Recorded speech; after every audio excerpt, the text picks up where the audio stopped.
Yeah, so you don't, so I just surround it with an if NA.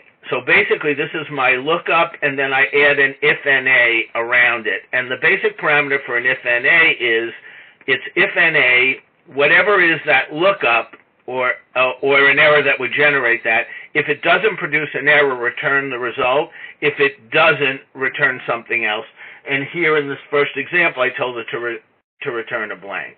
So whereas here, and again, they work the same, here you're not seeing the NAs, even though there's no item, because I have the if NA formula. I have it surrounded with if NA. Now, if you don't like having a blank, you can also put not found. You can really write anything, over here. So this is just a little aesthetics if you're doing an if NA and you don't want to have an ugly thing before you enter your results.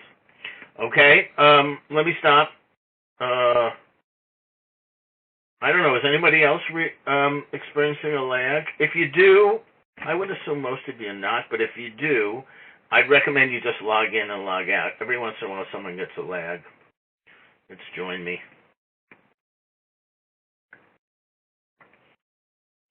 Are we good so far? Anybody else having a difficulty with... Okay, yeah, every once in a while it gets quirky. All right, so that's just a basic lookup table. Let me show you a different one.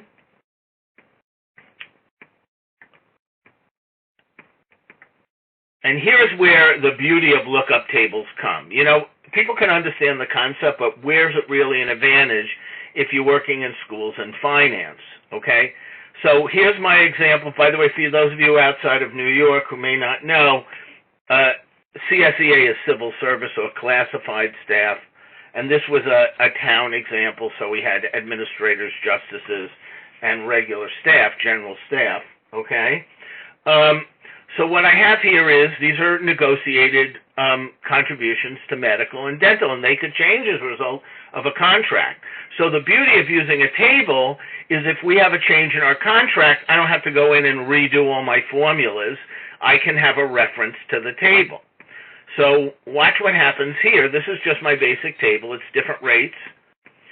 So over here, I have my employees, and you get extra points. These are country music stars and actors and actresses in my example. If I select a particular bargaining unit, it's then going to return the appropriate rate. By the way, it's a calculated amount. It's the salary times the the medical contribution. That's the amount, and that's just going to vary based on the unit. So the beautiful thing about this is if you have this table and then all of a sudden you get different rates, you can easily change it. So let me stop. Any questions on that? Everybody good? Okay, good. I assume no news means you're good. Okay. All right. So I have a whole bunch of, I'm going to give you a copy of the template. So I have a whole bunch of other VLOOKUPs. I'm not going to do all of them with you because there's no reason. But I am going to show you one that is kind of interesting and give you a little quiz question. Actually, something else I should have said about VLOOKUP. For VLOOKUP to work out, each of the items in the lookup have to be unique. So you could have two items with the same price. That's in the second column. But you can't have duplicates in your first column, because then when the lookup goes to look up an item, it won't know which one to look up. Okay? So before I even show this to you, here's a question, and see if you can have the answer to this. Could I create a lookup where if I had a purchase order number, I could look up the vendor? So that's your quiz question. Could you do that, yes or no?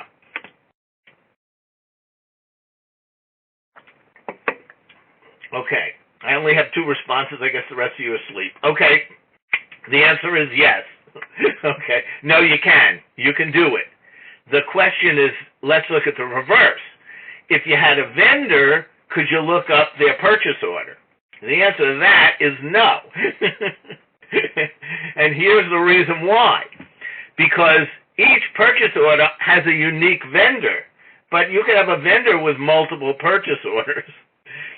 So I And again, a lot of times this could be done, if you have a system, some sort of a financial package that does within it. That's correct. That's correct.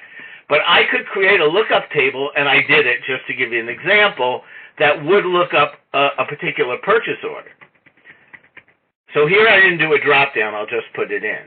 But I'm just picking any one of them at random, and notice it returns this purchase order. That's because each purchase order is unique. Okay?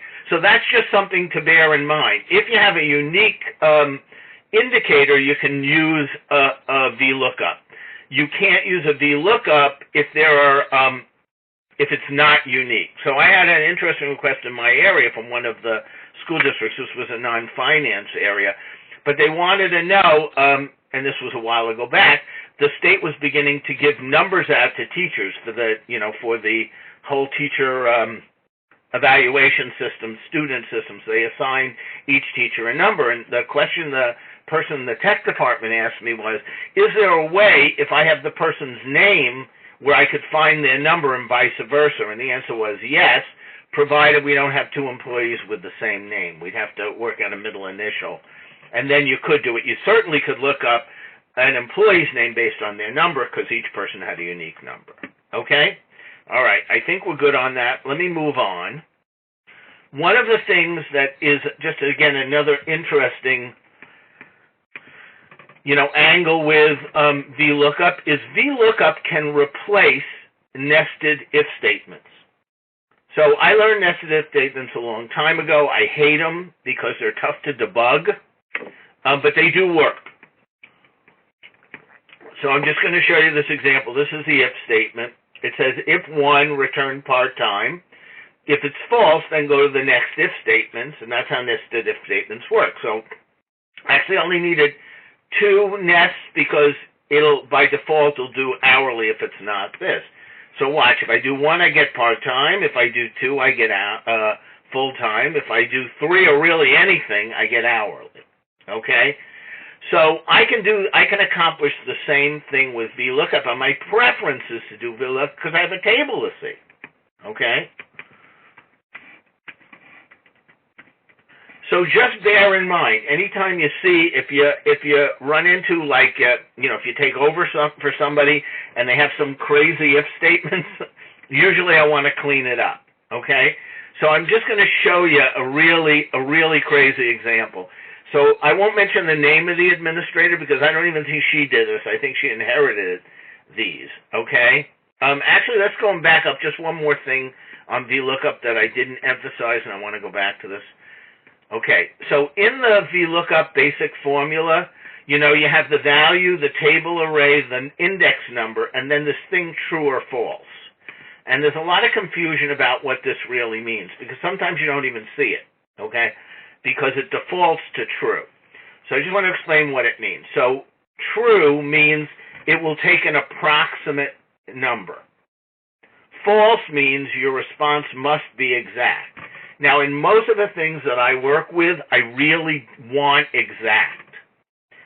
But I'm going to show you one where approximate really works well, okay? And this was really cool. So I had this person, she sent me her spreadsheet. She's beginning to go into negotiations just to look around and see if I could clean anything up. So I was looking at the formulas inside the spreadsheet. So I'll explain this to you for those of you who are not familiar.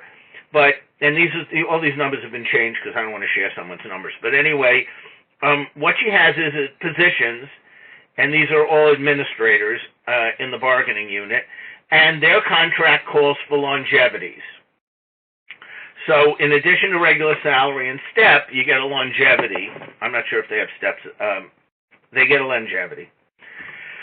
And it's based on years of service. So if you are between 0 and 4 years, you get no longevity. If you're 5 years to 9 years, you get $2,500 a year added to your salary. If you're 10 years to 14 years, you get $42,475, et cetera, and you max out at $9,000 after 18 years and above.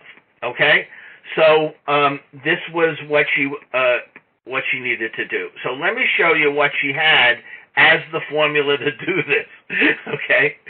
So, it took me a while to figure out what she was trying to do. But basically, it's saying if it's less than 5, it's 0. If it's between 5 but less than 10, it's 2,500, etc., etc., etc. So this is one nightmare to debug. It does work, but it's one major nightmare to debug. Okay? And I just laid it out here so you can see it. All right? So my instincts always tell me whenever there's a crazy if statement, nested if statements, you can do it with a VLOOKUP. So what I did was to create a lookup table, which, by the way, this is the table. Okay? And just an important thing, when you use a lookup table that is a true, meaning approximate, the lookups must be in ascending order. So I have to start with, with the lowest and work up. Or if it's words, it has to be alphabetically in ascending order. So it would have to start with A first. Second, it will not return them out lower than the first item. So if I left the 0 out, it would not work. I have to begin, it won't go below where your first item is in the table, it would return 2,500. So I had to start with 0, and I told it approximate. Because here I don't want an exact match. If it's 4 years, that wouldn't be an exact match. What it does with approximate is it looks to the lowest one unless you tick to the next one up. So it's perfect for this. Okay? So watch. This gets replaced with this. And it works exactly the same way. Okay? And I can even show you. So it's 1 year, 0, 3 years, 0, 5 years, 2,500, 11 years, 4,750, 18 years, 9,000. Okay? So accomplishes the same thing, and this is much, much simpler. Plus, if this changes, I've got to change all this. This, I just have to change the table. So any questions on that? Kind of slick, isn't it?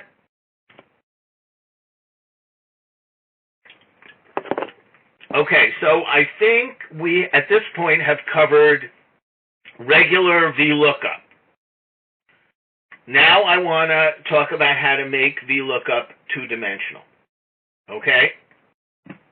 And then show you a really cool example. Okay. So first let's talk about why two-dimensional is even important. Okay? So in your basic lookup table, you can only look up one item. That's what we saw before. Okay? But in a lot of cases, we want to be able to look up more. In fact, almost every spreadsheet, by its very definition, is two-dimensional. Because if you think about it, you have a row and you have columns. Okay? And in this particular case, this happens to be a town. These are different divisions of the town, and these were I just made up the numbers, but let's say these were participation rates in their program for the month. Okay? So I don't want to just be able to look up the program, I want to also be able to look it up by month. Okay? So if I do my basic lookup, and by the way, this is just a basic lookup. Basic VLOOKUP. I don't know if you can see it up there, but it's a basic VLOOKUP. Okay. So I can do the program, but I can't adjust for months. Because VLOOKUP only takes one parameter. So if you recall how VLOOKUP works, in VLOOKUP, you have and I'll actually go back to one from before so you can just see a picture of it. So you have your lookup array, you have your column index number. That tells you what column. But that's fixed. So what you want to do is to be able to put a nest into or have some way of varying the column number to make it two-dimensional. So I'm going to show you a way to cheat. It's not the best way. I have a better way. But if you didn't know this and all you knew was VLOOKUP, you could cheat. Okay? And so I'm going to show you the cheat. Okay? So what I did in the cheat is where the column index was, I put another VLOOKUP, okay? And this particular VLOOKUP had this as a table. So if it's January, it returns a 2, which reflects the second column in my original table. If it's a 3, the third column. So this allows me to now make my VLOOKUP two-dimensional. Okay? And watch how it works. I'll make it a little smaller so you can actually see the results. If it's too small, let me know.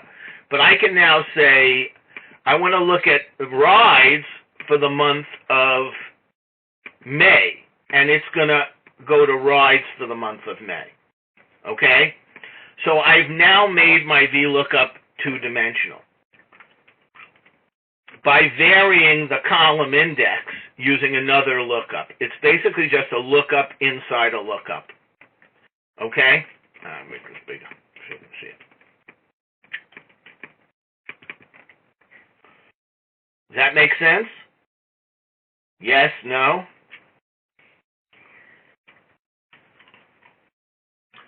You can, but that in of itself wouldn't solve the problem. That was one of the things that I tried. It still won't solve the problem. You would still need another fake table. Okay? All right? But there is a way to solve it. But that's not the way to do it. Okay? So this is if you didn't really know my next thing. I'm going to teach about another function. It's called the match function. So the match function essentially returns it. First of all, in a max function, it's only an array. So you're only looking at either a row or a column. In this case, we're going to look at a row.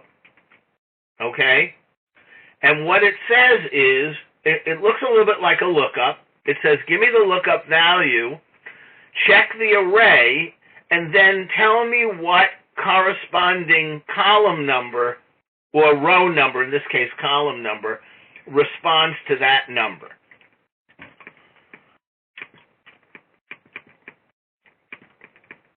So watch here.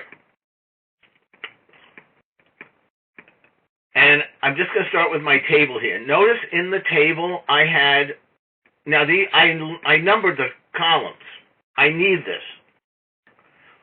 Well, I don't actually need it. I wanted to show you what I mean, okay? So I numbered the columns. So this is the first column, second column, third column, okay? This is a lookup table. Okay, so if I use the match function here, sorry, wrong place. If I use the match function here, just a straight match, depending on what column I select, what month I select, it's going to return the corresponding column. I don't know why I did that.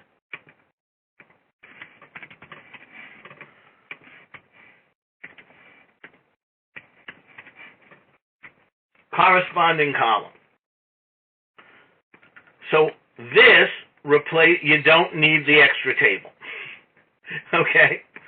You just put the match function and you select this as your array. Now, just as something that's important to know, if you do this, you must select your first column. Because if you start at January and go across, it's going to trade January as 1, February is 2, and then you're going to be off on your column indexes. So make sure that when you select your range for the match function, you select the column that has the items, not just the months. And then if you do that, then you're good to go. Okay? And again, I'll just show you what the formula looks like. It's a little cleaner. So it's basically a VLOOKUP. It says look up the item, that's the rides. Here's the lookup table, and then the index is a match. By the way, match has exact or approximate. I want an exact. That's 0. And then false just says I want exact on this as well. Okay, so this is my you use a combination of VLOOKUP and the match, and you don't need what I'll call the cheating table. You can do it straight off the regular table. So let me stop. Any questions?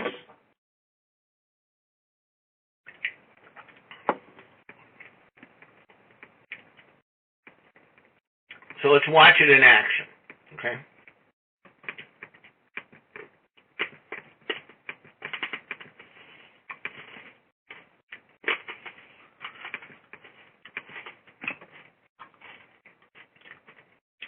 So I hope you're appreciating the power of this, because now you have an ability to put a lookup in where if you have any spreadsheet with rows and columns, you can easily select from the two and have it return an amount.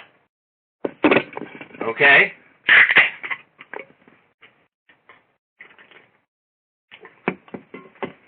So we have plenty of time left.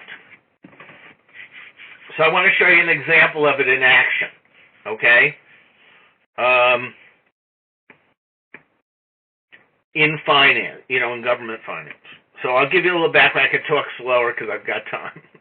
Okay? And then I can review. Okay. So what we have here, and I'll tell you the background on this. So I met with I'm working with a SBO in Suffolk. And it was actually kind of really cool work because she basically had attended a couple of my workshops and said, there wasn't any particular objective. She just said, I want you to look at all the spreadsheets I use and see if there's any things that you can do to kind of make these, cooler or more helpful.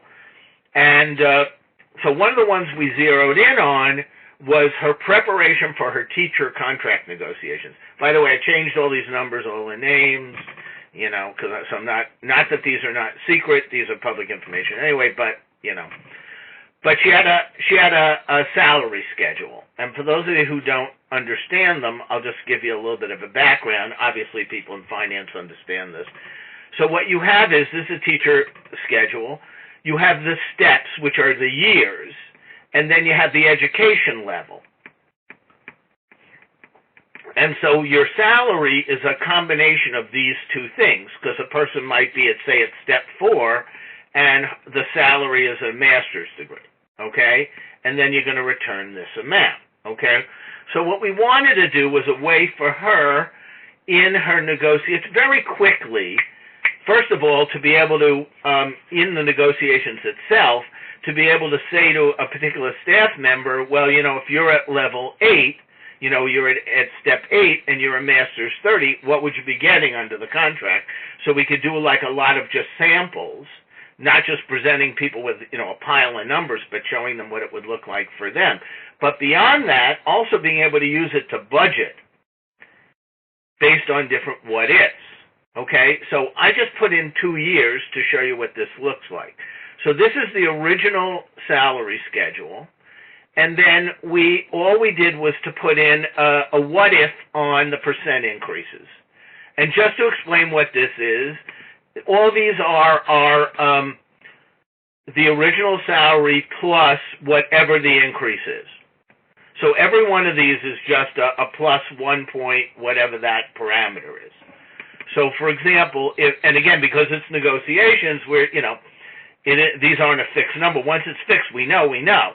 But if we're talking about what the what-if impacts were of a different salary increase, we can tell right away. So here's an example. I now put in a 0.3, which is 3% increase. That's going to change every number on the salary schedule. Okay? So that wasn't terribly hard. You don't need a VLOOKUP for this. Where it gets really cool is over here. Okay? So what we have here, and obviously it's a very, very small list. By the way, you get extra points if you can tell me who the employees are, what makes them unique. We have to have a little fun here. Anybody know? I'll make sure you're still with me. Exactly. Okay, so now this is a perfect and a great example of where having a two-dimensional lookup is going to really help you. Okay? So these are inputted items. This is where the lookup is. And again, I'll just show you what it looks like. It just says Vlookup. And I could have put an if NA around it, but I'm not going to have any blanks, so I don't need to do that. And then the match function to give me the column based on whether they're a bachelor, a master's, because these are the column indexes. Okay? So watch what happens now. So if this employee is now at step 3, and they're a BA or an MA, that's going to get reflected in the that's the salary schedule for step 3, MA. Okay? So immediately, if we now have this data for all of our employees, I can immediately tell what everybody's salary is going to be, and I can now figure out what the actual total salary budget is, at least for base salaries. Okay? So now, if I now apply this to my new table, then as I make any change in the what-ifs, that's immediately reflected in the revised salary for each individual employee. So I only gave you 2 years here. What I would have actually done here is done all the years of a contract. Typically, they're a 3-year contract. I should immediately be able to tell what my total cost will be based on current employees. Obviously, this is a what-if on current employees. You have changed employees.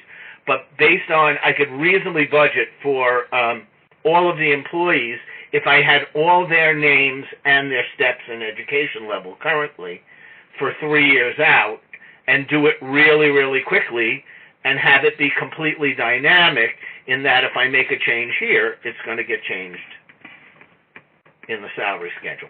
Questions? Comments?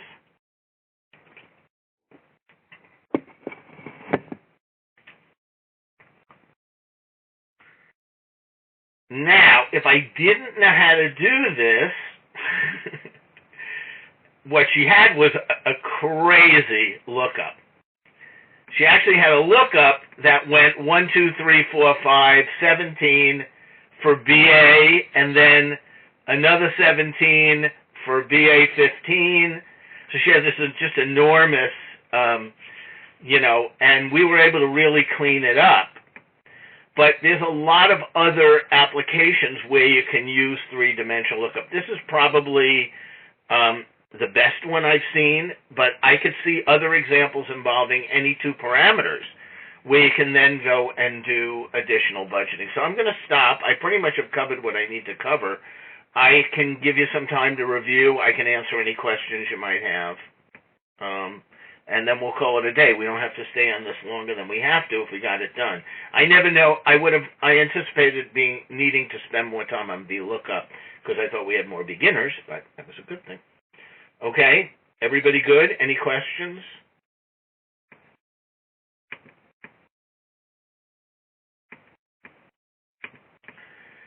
Now, by the way, you don't necessarily, obviously I've done these spreadsheets this way, I wouldn't necessarily have to have the table in the same worksheet as my salary schedules. I could have had the salary schedules and then the employee list in a totally different table, and that would have worked fine. Yeah. So, like I said, the only request I would make of you is if you come up with any, I'm always looking for examples of practical use.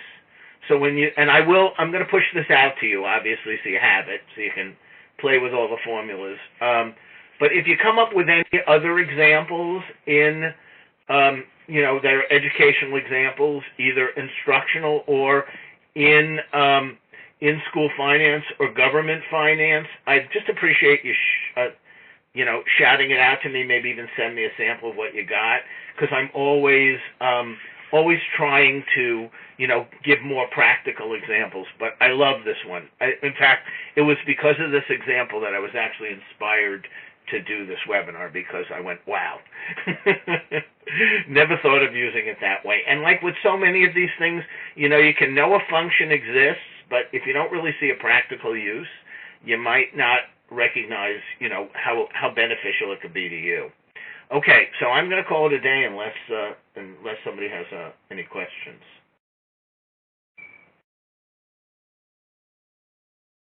Okay, I think we're good. Thank you.